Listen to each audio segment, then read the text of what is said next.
Hey everyone, welcome back to Williamson Ridge Outdoors. Today we are out back behind the house. We actually just had a tree service come in and cut some trees, and one of them, I just had them cut it down, and then that way I could saw it up into my pieces and my firewood lengths and all that kind of stuff. I'm actually using the Kobalt 40V pole saw on this because, as you can see, a bunch of these limbs and stuff are sticking way up in the air, and I could come in there with the saw and start cutting them off back here at the bottom, but then I'd have to move, these pretty large tree branches out, like one at a time. So what my plan is here is to actually work out here where the stuff is too small for firewood and cut off all that end stuff and just go ahead and drag it out of the way and work back to the size of where that there's actually firewood. So I think with this pole saw I can actually do that and get it trimmed to the point where everything is firewood, and I'll just make a brush pile over here on one side, and then once I move that out of the way, then I'll start using some other saws and stuff to cut up the rest of the tree.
My plan is to try out my grapple on the tractor.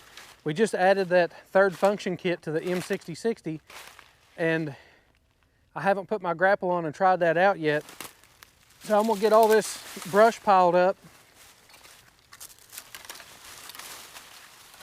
and then get my fittings and stuff put on and get my grapple put on and hopefully try it out.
So before it gets too dark and you can't see me anymore, just want to go ahead and wrap this video up and kind of talk about that Kobalt pole saw. I originally wasn't going to do this video, and it actually kind of come to my mind. I was like, you know what, it's been a while since I've talked about it.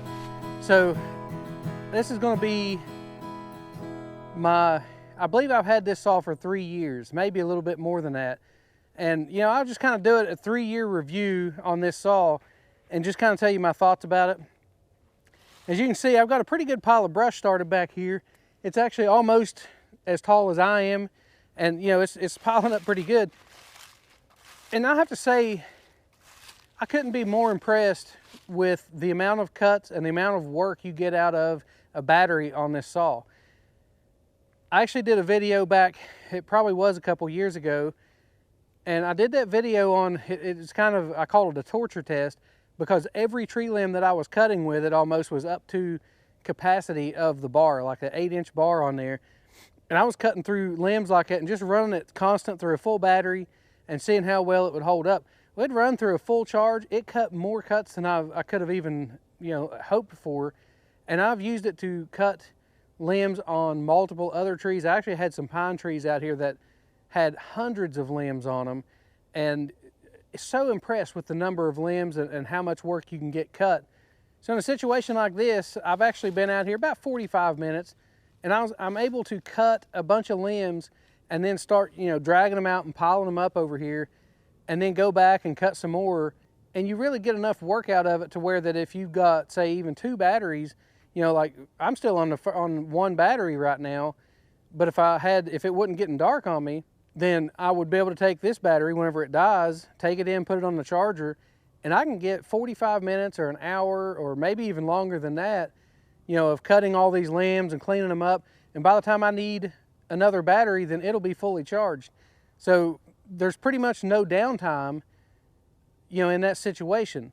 So I really like that about it. And you know, what you're using it for, you know, and in my case, you don't miss the gas because of, you know, the way that you have to work it, and it has plenty of time to recharge and all that kind of stuff.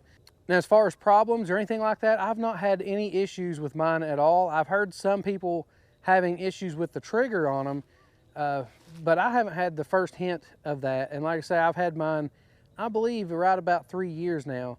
And I've used it quite a bit, probably more than a lot of just regular homeowners would. I've used it around the farm. I cut tree limbs back all the time. I've taken it out and cut tree limbs out of the trails and gone along the sides of the trails and cut limbs out. I keep my trees around my house, you know, as far as I can reach up, pretty much the tree limbs cut back so that I can get under it with the tractor and the lawnmower and all that stuff too.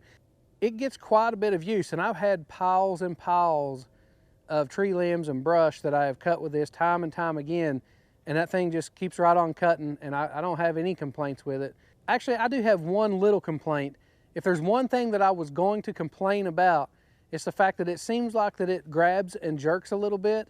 And I don't know if that's because it has a little bit of flex, but unless you've got it pulled all the way in against the tree, then, you know, it'll grab, and it kind of grabs and jumps a little bit.